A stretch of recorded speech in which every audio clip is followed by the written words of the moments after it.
SiT South Africa in proud association with Change Cars.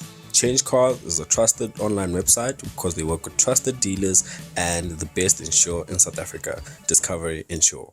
Welcome back to SiT South Africa. I'm Nicky Nash as always, and today you guys join me inside this beautiful new generation Ranger XLT. So it's actually for the first time that Ford South Africa gives me like a normal Ranger. You know, they always start with like a Raptor and then I work my way down, but this time around like I'm actually starting here and then going up. So I'm in the XLT bi-turbo. So this, surprisingly enough, this one is the one. It has the exact same engine that's found in the 2-liter Wildtrak. Power is looking at 154 kilowatts and 500 newton meters of torque. So honestly, with this vehicle, right, my first question was, do you really need a Wildtrak? Unless you're going V6. Do you really need a 2-liter Wildtrak when you can just get a nice, well-spec 2-liter XLT producing the exact same power as a Wildtrak? So this one, the way it's been spec'd, like it looks so good. I've had people asking me, is this a Wildtrak or is this an XLT? You know, so because of the way this one has been spec'd, the wheels, and it has a host of features as well. It has blind spot monitoring. That's actually such a good feature. It has blind spot monitoring. It has a very lovely big infotainment system over here, digital instrument cluster over there. So the car does feel quite premium. Like when you're inside, you do forget that you're not in a Wildtrak. You only, if you know how a Wildtrak looks, you'll know that this is not a Wildtrak. So let me tell you about the look of the car, what I think about it, and then I'll tell you about the drive of the vehicle. So the look of the car, I do like the look of the car very much, especially in front. Those new C-shaped headlamps, they work amazing. They look so beautiful. You know, as much as this is not a Raptor, when I do look at this car, I tend to be like, that's my Raptor. You know, like that's a mini Raptor, because it gives off that aggressive American look in front. So I do like that about the car. The rear looks amazing. The rear tail lights are a big upgrade compared to the previous gen. So Ford really did go all out, and they didn't just go all out on the outside. When you jump into the interior, the seats feel good, but you're greeted with this lovely, good feeling not infotainment system, but good feeling steering wheel, and then you get the nice digital instrument cluster and a huge tablet-like infotainment system. So the infotainment system for me works well enough. You never feel as if you want more. Or like you don't like the whole touchy feel, because everything you want is right there.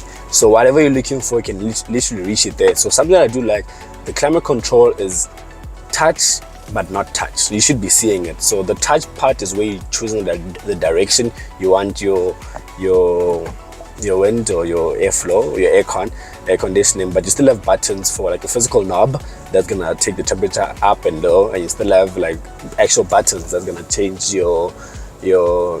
the speed, the blowout speed. So I do like that about the car, because you get best of both worlds, new technology, and you still get the conventional actual buttons, you know. Moving on to the important part for me is the engine. So this is the bi-turbo 2-liter turbo diesel engine, and honestly, it gets the job done. You want a bit of speed, it gives you that. You want to just relax, it gives you that. So honestly, for me, in the XLT range, as much as this is like the top spec of the XLT, because price is looking at just over 780,000 rand, this is also a good vehicle. You know, like I said, with this vehicle, you ask yourself so much, do you really need a Wildtrak, you know? Because Wildtrak, the price gap from this specific one to the Wildtrak 4x4, all of that is basically around 80,000 rand, you know? That's the price jump, and you do wonder, is that 80,000 rand worth it? But I'll answer that question when I do get a Wildtrak on test. But back to the drive of the vehicle, you know. So the car drives quite good. It gives you power delivery very efficiently. You put your foot flat, you get the power you'd expect from a bakkie immediately, and the ride quality. It's something that Ford has done so well over their vehicles, like throughout the range. Like their Ford vehicles drive so well, and something that has been upgraded is the transmission. It's still the 10-speed that we know from Ford, right? But I can tell that it's been tweaked, so it's much better. But when you from low range, when you put your foot flat, or not flat, but when you do accelerate, you can tell that something has been changed, something has been worked on for obviously efficiency and quicker shifting, and just to show you that it's a new model vehicle. And what I do like, I haven't really used it, but for those that will be owning this car, what you can do, gear lever, you press the minus button, right? Or is it the plus? The minus button, yes. You can press the minus button and then it'll write progressive range select. So you can choose where you want your gears to end. So I can cap it, I'm on gear 4, I can cap it on gear 4, and then the car will just, like, it will just go up 1, 2, 3 till 4. It won't upshift. So why I think that is most probably when you're off-roading, you know, sometimes you just want the car to stay in, like, until gear 2, or whatever you're doing, you just want the car to stay in that gear, to lock it in that gear. You can do that. Sometimes you don't want the full 10 speed, I'm guessing. You just want the 7 speed, you want a 7 speed Ranger, you can do that. So that's with regards to transmission. It's been worked. I think it's something that I really need to highlight because not many people do, and it's something that I really did notice.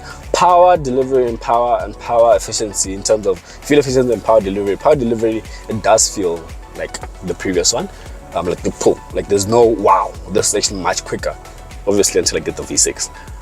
And then the fuel efficiency, look, in a Ford bike here, fuel efficiency you'll be looking around 10.9. I'm currently averaging 9.8, but I've seen it go to 10.6. So that's where you should be looking around. Claim fuel efficiency, I'll put it down below in the description box below. So now time to ask those 3 important questions. Do I like the car? No, we're not there yet. I need to ask those, the 3 important questions. No, I need to tell you guys what I think about the car in terms of 3 things I like and 3 things I don't like. So with regards to 3 things I don't like, I don't necessarily have 3 things I don't like. It's just the worst one thing that I don't like, and it's across all of their vehicles, the new gen vehicles, is that there is no mute button, right? Mute music or mute song, there's no that button. It's literally just volume up, volume down, even here. So I don't like that about the car. But other than that, honestly, there isn't where I can fault the car and say, Ford, no, this ain't right, or this I don't like, you know. So things I don't like is things where I pick up, you know. It's not things I look for, it's things I pick up. So that's with that. And with 3 things I like about the vehicle: 1, it has to be the look of the car. I really like the look of the car. 2, it has to be the overall drive of the car. This car drives much better than its competitors, more cars that competes with. I know for a fact, because I've driven the Isuzu vehicles, it drives much better than that. It drives the Navara. The Navara is because of that rear suspension it has, so it drives quite good, but it's, you know, it's up there. And then with the Toyota vehicles, I haven't driven a Toyota bike here. Hopefully I'll do that soon so I can give you guys my thoughts of that. And then with regards to, that's the second thing I like about the car, the drive of the vehicle, because that's the looks and the drive. The third thing I like about the car is, like with this specific one, is that Ford has done so well with this vehicle that it made me question myself if you really do need a Wildtrak, you know. So that's the third thing I like about the car. Now time to ask those important questions, those 3 important questions. You guys know, do I like the car? Would I buy the car? Would I recommend the car? Do I like the car? Yes. Would I buy the car, this specific XLT? 100%. Would I recommend the car? 100%. Look, you're on now, I wouldn't say budget, but you want a car you can use on a daily lifestyle, but you also want something that will get the job done. Use it for what it's meant to, carry things, or go to the plots, or go to farms, or mine, or construction. But you don't want to take your luxurious bike to do all of those stuff, or, you know, like your Wildtrak, you know. This is the one to go for, the XLT, and that's my recommendation. Do I think there's a better offering? For now, I'm gonna say no until I drive the XLT's competitors, but until then, the XLT is the one to go for. I hope you guys like the content, and yeah, I'm Nicky Nice, and I'll be signing out in a few. Actually, I'm signing out now. Catch you on the next one.